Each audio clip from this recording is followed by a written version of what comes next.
જય શ્રી રામ. નમો નારાયણ. હર હર મહાદેવ.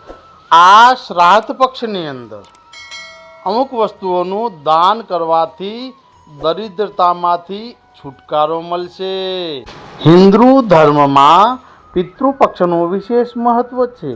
આ વર્ષે પિતૃપક્ષ 7 સપ્ટેમ્બરથી શરૂ થઈ ગયો અને 21 સપ્ટેમ્બરના રોજ મહાલયા અમાસના દિવસે સમાપ્ત થશે.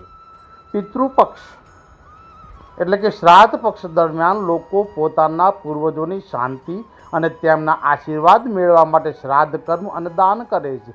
ધાર્મિક માન્યતા છે કે પિતૃપક્ષમાં કરવામાં આવેલ દાનથી પૂર્વજો પ્રસન્ન થાય છે અને તેમને જીવનમાં સુખ અને સમૃદ્ધિનો આશીર્વાદ આપે છે. શાસ્ત્રોમાં પણ કહ્યું છે કે પિતૃદોષથી મુક્તિ મેળવવા અને પરિવારમાં શાંતિ જાળવવા માટે કેટલીક ખાસ વસ્તુઓનું દાન કરવું આવશ્યક છે.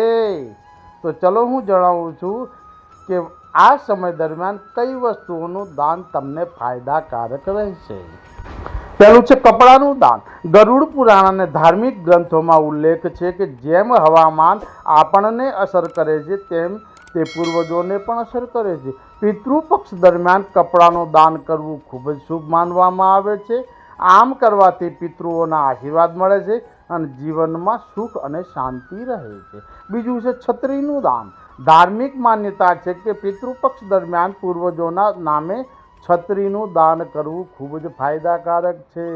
આનાથી વ્યક્તિના જીવનમાં ઘણી સમસ્યાઓ દૂર થશે, પરિવારમાં સુખ, શાંતિ અને સમૃદ્ધિ આવશે. તેથી પિતૃપક્ષ દરમિયાન છત્રીનું દાન કરવું શુભ ફળ આપનાર માનવામાં આવે છે. ત્રીજું છે કાળા તલનું દાન. પિતૃપક્ષ દરમિયાન શ્રાદ્ધના દરેક વિધિમાં કાળા તલનો ઉપયોગ ફરજિયાત માનવામાં આવે છે. જો કોઈ વ્યક્તિ બીજું કંઈ દાન કરવામાં અસમર્થ હોય તો કાળા તલનું દાન કરવું જોઈએ. આનાથી પિતૃઓના આશીર્વાદ મળશે અને જીવનની દરેક મુશ્કેલીઓ ઓછી થવા લાગશે. કાળા તલનું દાન કરવાથી પિતૃઓ તમારું રક્ષણ કરશે. ચોથું છે ગોળ અને મીઠાથી આર્થિક સંકટ પણ દૂર થશે. જો ઘરમાં લાંબા સમય સુધી ઝઘડો, તણાવ અને આર્થિક સંકટ રહેતું હોય તો પિતૃપક્ષ દરમિયાન ગોળ અને મીઠાનું દાન કરવું ખૂબ જ ફાયદાકારક રહેશે. ગોળ અને મીઠાનું દાન કરવાથી પિતૃઓ પ્રસન્ન થાય છે. પાંચમું છે ચાંદીનું દાન કરવું ખૂબ જ શુભ સંકેત છે. ચાંદીનું દાન કરવું પુરાણોમાં ઉલ્લેખ છે કે પૂર્વજો ચંદ્રના ઉપરના ભાગમાં રહે છે અને ચાંદીનો સીધો સંબંધ ચંદ્ર સાથે છે.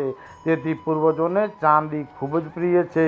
પિતૃઓ પ્રસન્ન થાય છે અને પરિવારને સુખ અને સમૃદ્ધિ અને સારા સ્વાસ્થ્યના આશીર્વાદ આપે છે. જય શ્રી રામ. નમો નારાયણ. હર હર મહાદેવ.